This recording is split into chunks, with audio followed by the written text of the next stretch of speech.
I just got a beautiful poem for this story. Listen to this. The monk sank so deep in meditation, he lost his sight for good. But heaven's eyes opened, he sees all that exists. What a beautiful poem.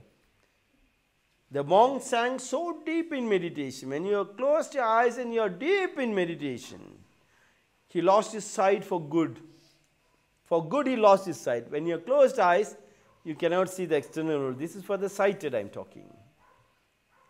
But heaven's eyes open, another eye open inside.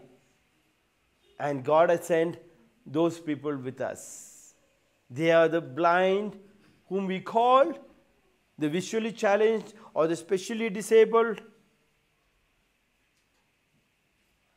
There was another eye, and all the sighted were working very hard to close the eyes to open another eye. That is called the Shiva's third eye. And everybody thought Shiva is having a third eye from here, he'll open. No, no, no. What they are talking is, when you close both the eyes, when you deep and you sank deep in meditation, another eye will open, another truth will open. And that truth will be the